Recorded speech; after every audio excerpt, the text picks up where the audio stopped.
ওয়াজ শুনে ঘরে থাকতে পারলাম না। শুনলাম বান করো। চালা চালা বাবা যে মসজিদে তসবিহ কইতেছে আর এদিকে মায়ে বিয়ের সাথে দানে গাছে করতেছে আর দানে গাছে করতেছে বাপে দেহেও দেখতেছে না। আল্লাহর নবী বলছে উড়াই গাইলু যারা এই সমস্ত পরিবারকে শাসন করতে পারবে না, ছেলে মেয়েকে অধীনস্থকে ঠিক মতো চালাইতে পারবে না, পর্দার কথা বলবে না। আল্লাহ কুরআনে বলছে ওয়াকারনা ফি বুয়ুতুকুন্না তাবাররুজাল জাহিয়াতিল উলা। ইমানদার মহিলারা পর্দা কর।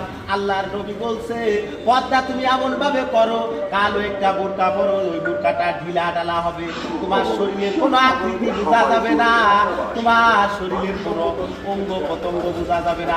ওই বোরকার উপরে আরেকটি কালো চাদর পরে রাসূলুল্লাহ বলছে তারপরে তোমরা বাইরে যাও। এই জন্য মহিলারা পর্দা কর। সুবহানাল্লাহ।